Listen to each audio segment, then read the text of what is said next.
Hi everyone. सो इस video में discuss करने वाले हैं टाटा स्टील के बारे में। तो टाटा स्टील का AEP 2023 सॉफ्टवेयर डेवलपर प्रोग्राम, जिसके लिए भी हायरिंग स्टार्ट हो गई है। सो इसका एग्जाम पैटर्न वगैरह कैसा रहने वाला है उसके ऊपर डिस्कस करने वाले हैं। तो इसका आपको मेल आया होगा स्लॉट 1 स्लॉट 2 मेल के लिए। तो जो आपका सबसे पहला ड्यूरेशन रहने वाला है वो रहने वाला है 1.35 hour. That means 1 hour and 35 minutes। So इसके लिए आपको मेल आ गया होगा शॉर्ट लिस्टिंग के बाद, है ना।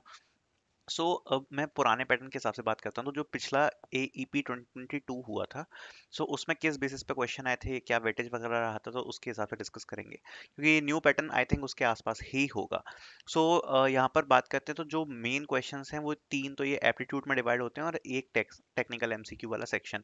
सारे ही क्वेश्चन MCQ फॉर्मेट में होते हैं, न्यूमेरिक, वर्बल और एनालिटिकल। इसका मतलब ये है, न्यूमेरिक में अपने मैथ से रिलेटेड क्वेश्चन आएंगे, वर्बल में इंग्लिश से रिलेटेड और एनालिटिकल में ये रीजनिंग और पजल्स कह सकते हैं, रीजनिंग पजल्स और प्रॉब्लम सॉल्विंग रिलेटेड क्वेश्चंस आते हैं। तो न्यूमेरिकल और वर्बल की बात करते हैं तो सबसे पहले इनको प्रिपेयर करने के लिए आपको गीक्स फॉर गीक्स कर लेना है। शॉर्ट टर्म के लिए बता रहा हूँ, गीक्स फॉर गीक्स एक बार कर लेना है, ठीक है। और इसके बाद हो गई हमारी इंडिया विक्स वेबसाइट। तो ये दो रिसोर्स को आप फॉलो कर सकते हो, उसमें आपको क्वेश्चंस के सॉल्यूशन मिल जाएंगे। और सॉल्यूशन के साथ आपकी प्रैक्टिस के लिए साथ ही साथ आप आंसर्स को देख सकते हो और आपस में भी क्वेश्चंस को सॉल्व कर सकते हो। ये दो वेबसाइट्स का आप यूज कर सकते हो इनको सॉल्व करने के लिए, ठीक है। एनालिटिकल और रीजनिंग्स के लिए मैं कहूंगा कि सबसे पहले तो शॉर्ट शॉर्ट वीडियो है, यूट्यूब चैनल आपको बताता हूँ, कैरियर राइट, ठीक है। इसमें आपको शॉर्ट शॉर्ट वीडियोस मिलेंगी रीजनिंग से रिलेटेड, तो उसमें सारे कॉन्सेप्ट्स वगैरह क्लियर किए गए हैं।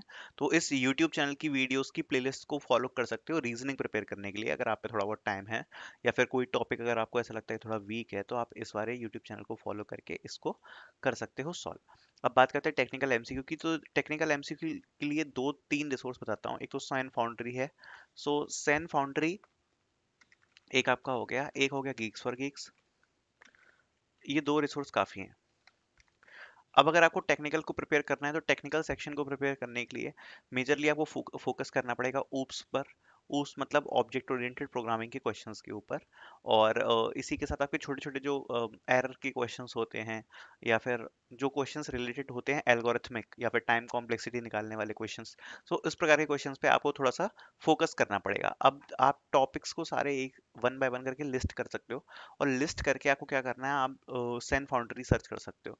जैसे सपोज आपको इनहेरिटेंस पे क्वेश्चंस चाहिए, या फिर आपको पॉलीमॉर्फिज्म पे क्वेश्चन चाहिए, तो आप गूगल पे सर्च करोगे पॉलीमॉर्फिज्म देन सैन फाउंड्री, तो इस पे आपको पूरी MCQ की लिस्ट सॉल्यूशंस के साथ मिल जाएगी, जिसके साथ आप क्वेश्चंस की प्रैक्टिस कर सकते हो।